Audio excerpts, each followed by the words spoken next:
ओम शांति। 12 जून 2026 की मुरली है।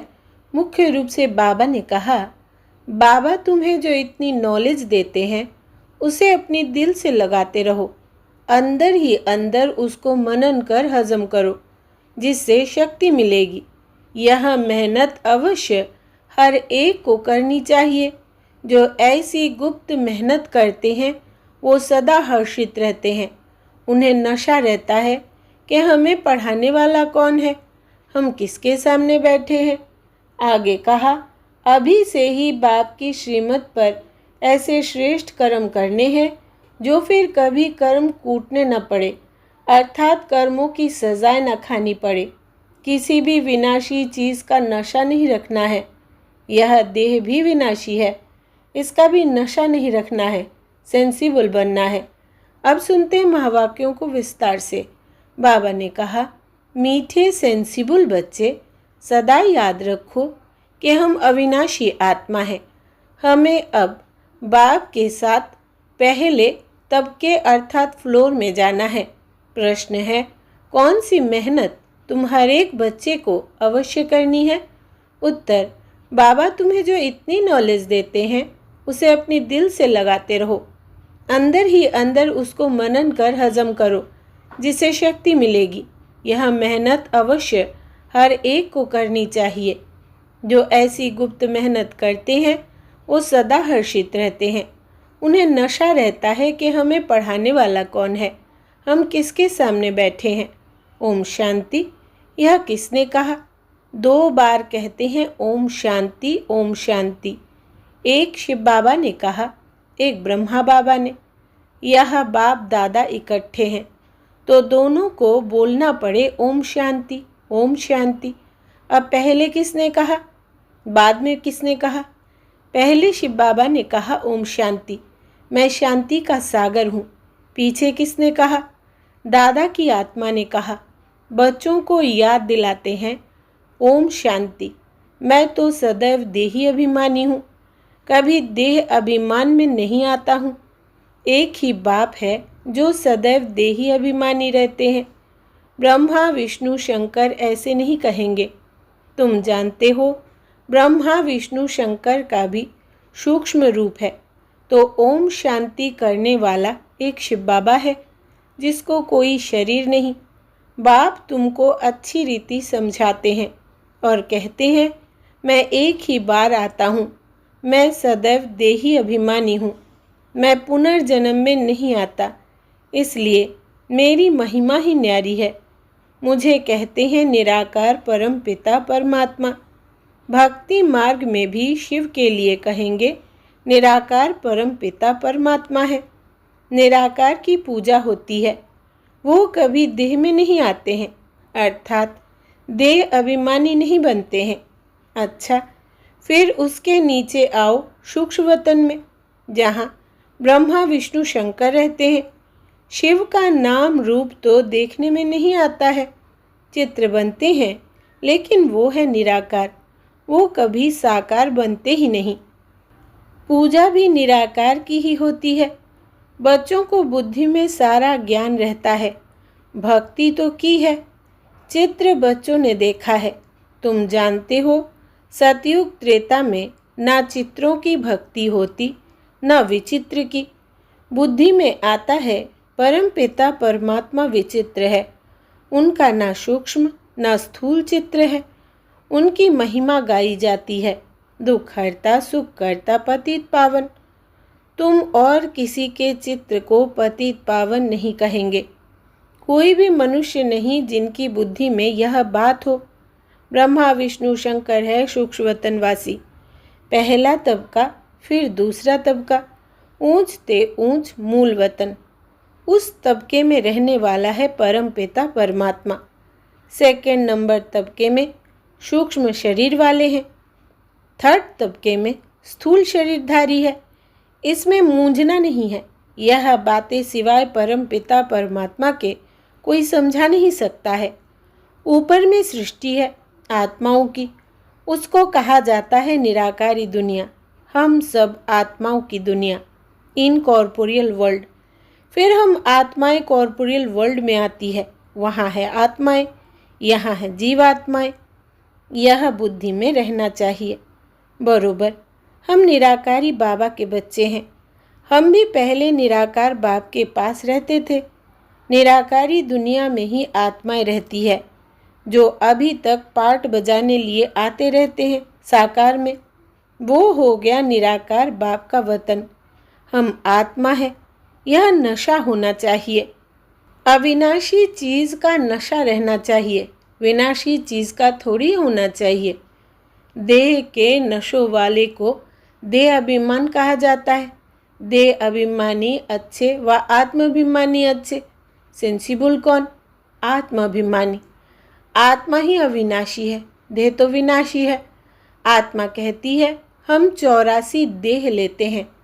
हम आत्मा परम धाम में बाप के साथ रहने वाली है। वहाँ से आते हैं यहाँ पाठ बजाने। आत्मा कहती है ओ बाबा, साकारी सृष्टि में है साकारी बाबा, निराकारी सृष्टि में निराकार बाबा। यह तो बिल्कुल सहज बात है। अब ब्रह्मा को कहते हैं प्रजापिता ब्रह्मा। सो तो यहाँ ठहराना। वहाँ हम आत्माएं सब एक बाप के बच्चे ब्रदर्स हैं। बाप शिव के साथ रहने वाले हैं। परमात्मा का नाम है शिव, आत्मा का नाम है शालिग्राम। आत्मा का भी रचयिता चाहिए ना। दिल में हमेशा बातें करते रहो। जो ज्ञान मिला है वो अपने दिल से लगाने के लिए मेहनत करनी है। आत्मा ही विचार करती है। पहले पहले तो यह निश्चय करो कि हम आत्मा बाप के साथ रहने वाले हैं। हम उनके बच्चे हैं तो ज़रूर वर्षा मिलना चाहिए। यह भी तुम जानते हो कि यह जो आत्माओं का झाड़ है उनके पहले ज़रूर बीज होता है। जैसे सीजरा बनाते हैं, बड़ा बाप, फिर उनसे 2-4 बच्चे निकले, फिर उनसे और निकलते। 1-2 वृद्धि को पाते पाते झाड़ बड़ा हो जाता है। बिरादरी का नक्शा होता है। फलाने से फलाना निकला। तुम बच्चे जानते हो मूल वतन में सभी आत्माएं रहती है। उनका भी चित्र है। ऊंचते ऊंच है बाप। तुम बच्चों की बुद्धि में है बाबा इस शरीर में आया हुआ है। रूहानी बाप इनमें आकर रूहों को पढ़ाते हैं। सूक्ष्म वतन में तो नहीं पढ़ाएंगे। सतयुग में तो यह नॉलेज किसको भी रहती नहीं। बाप ही इस संगम युग पर आकर यह नॉलेज देते हैं। इस मनुष्य सृष्टि रूपी झाड़ की नॉलेज कोई को है नहीं। कल्प की आयु ही बहुत बड़ी लिख दी है। अभी बाप तुमको समझाते हैं बच्चे, अभी तुमको फिर घर चलना है। वो है आत्माओं का घर। बाप और बच्चे रहते हैं, सब ब्रदर्स हैं। ब्रदर और सिस्टर तब कहा जाता है जब यहाँ शरीर धारण करते हैं। हम आत्माएं सब भाई भाई है। भाई का ज़रूर बाप भी होगा ना। वो है परम पिता परमात्मा। सभी आत्माएं शरीर में रहते हुए उनको याद करती है। सतयुग त्रेता में कोई याद नहीं करते हैं। पतित दुनिया में सभी उनको याद करते हैं, क्योंकि सब रावण की जेल में है। सीता पुकारती थी हे राम। बाप समझाते हैं राम कोई त्रेता वाला याद नहीं आता है। राम परम पिता परमात्मा को समझ याद करते रहते हैं। आत्मा पुकारती है अभी तुम जानते हो आधा कल्प, फिर हम किसको पुकारेंगे नहीं, क्योंकि सुखधाम में रहेंगे। इस समय बाप ही समझाते हैं, दूसरा कोई जानते ही नहीं। वो तो कह देते हैं कि आत्मा सो परमात्मा। आत्मा परमात्मा में लीन हो जाती है। बाप समझाते हैं आत्मा तो अविनाशी है। एक भी आत्मा का विनाश नहीं हो सकता। जैसे बाप अविनाशी, वैसे आत्मा भी अविनाशी है। यहाँ आत्मा पतित तमो प्रधान बनती है, फिर बाप सतो प्रधान पवित्र बनाते हैं। सारी दुनिया को तमो प्रधान बनना ही है, फिर सतो प्रधान बनना है। पतित दुनिया को पावन बनाने बाप को आना पड़ता है। उनको कहती ही है गॉडफादर। बाप भी अविनाशी है, हम आत्माएं भी अविनाशी है। यह ड्रामा भी अविनाशी है। तुम बच्चे जानते हो कि यह वर्ल्ड की हिस्ट्री ज्योग्राफी कैसे रिपीट होती है। इन चारों युगों में हमारा पाठ चलता है। हम सूर्यवंशी फिर चंद्रवंशी बनते हैं, चंद्रवंशी जैसे सेकेंड ग्रेड में आ जाते हैं। 14 कला वालों को सूर्यवंशी नहीं कह सकते। वास्तव में देवी देवता भी उन्हों को नहीं कह सकते। देवी देवता संपूर्ण निर्विकारी, 16 कला संपूर्ण को कहा जाता है।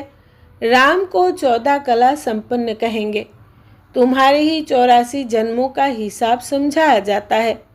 नई चीज़ फिर पुरानी होती है तो वो मज़ा नहीं रहता है।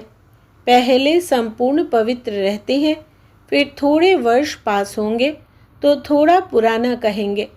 मकान का भी मिसाल दिया जाता है। ऐसे हर चीज़ होती है। यह दुनिया भी एक बड़ा मांडवा है। यह आकाश तत्व बहुत बड़ा है, इसका कोई अंत नहीं। इनकी एंड कहाँ है वो निकाल नहीं सकते। चलते जाओ, एंड हो नहीं सकती। ब्रह्म महतत्व की भी कोई एंड हो नहीं सकती। यूं साइंस वाले कितनी कोशिश करते हैं एंड देखने की, लेकिन जा नहीं सकते, अंत पा नहीं सकते। ब्रह्म तत्व बहुत बड़ा बेअंत है। हम आत्माएं बहुत थोड़ी जगह में रहती है। यहाँ बिल्डिंग आदि कितनी बड़ी बड़ी बनाते हैं। स्पेस धरती की बहुत बड़ी है। खेती आदि भी तो चाहिए ना, वहाँ तो सिर्फ आत्माएं रहती है। आत्मा शरीर बिगर कैसे खाएगी? वहाँ तो अभोक्ता है। खाने व भोगने आदि की कोई चीज़ होती नहीं। बाप समझाते हैं, यह ज्ञान तुम बच्चों को एक ही बार मिलता है, फिर कल्प बाद तुम बच्चों को दिया जाता है। तो यह नशा होना चाहिए। हम देवता धर्म वाले थे। तुम कहते हो बाबा, आज से 5000 वर्ष पहले हम आपके पास आए थे शूद्र से ब्राह्मण बनने। अब फिर हम आपके पास आए हैं। वो निराकार होने कारण तुम कहेंगे दादा पास आए हैं। बाप ने इसमें प्रवेश किया है। बाप कहते हैं, जैसे तुम ऑर्गन्स ले पार्ट बजाते हो, वैसे ही मैं भी ऑर्गन्स का आधार लेता हूँ, नहीं तो मैं पार्ट कैसे बजाऊं? शिव जयंती भी मनाते हैं। शिव तो निराकार है, उनकी जयंती कैसे हुई? मनुष्य तो एक शरीर छोड़ दूसरा लेते हैं। बाप कहते हैं, मैं कैसे आकर तुम बच्चों को राजयोग सिखाऊं?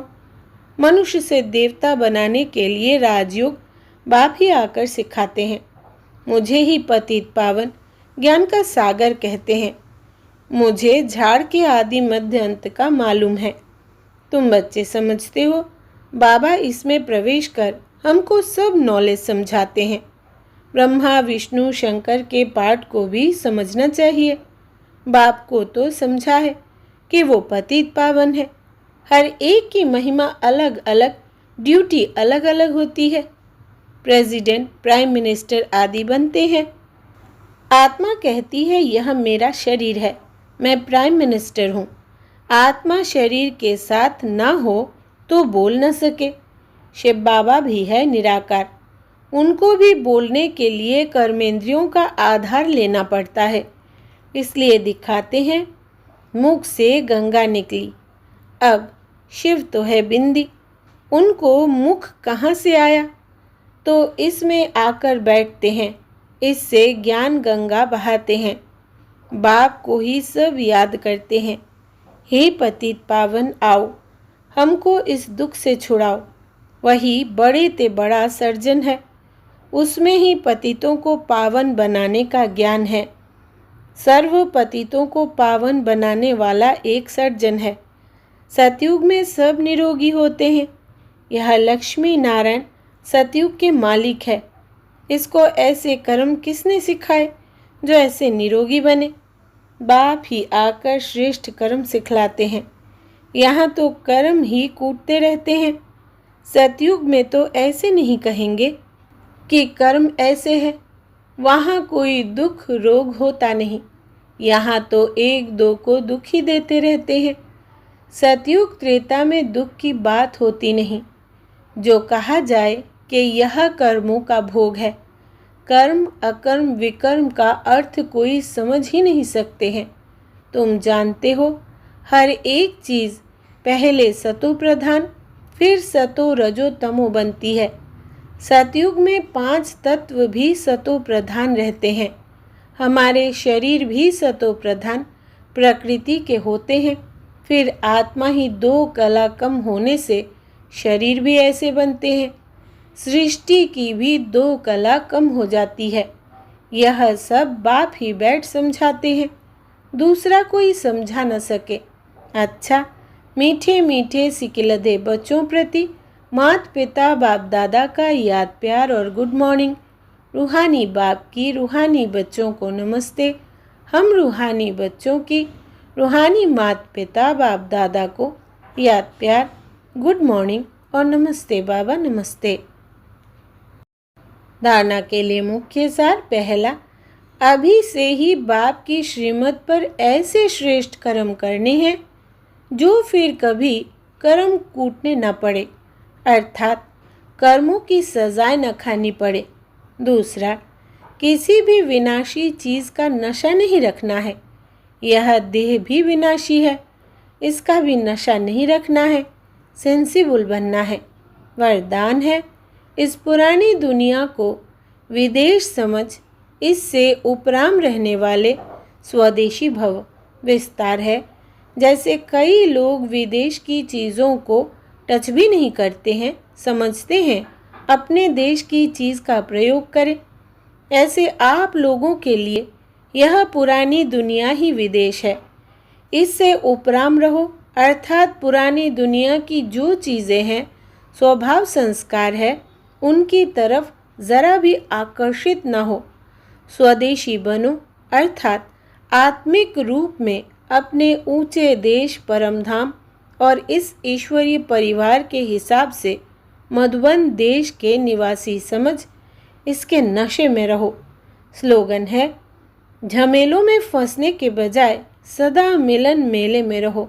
झमेलों में फंसने के बजाय सदा मिलन मेले में रहो। यह व्यक्ति सारे सदा हर्षित रहने के लिए अपनी नेचर को सरल बनाओ, सहनशील बनो। होली हंस की विशेषता, सरल चित्त, सरल वाणी, सरल वृत्ति, सरल दृष्टि। बाप दादा को सबसे प्रिय, सबसे समीप, साफ दिल वाले प्यारे हैं।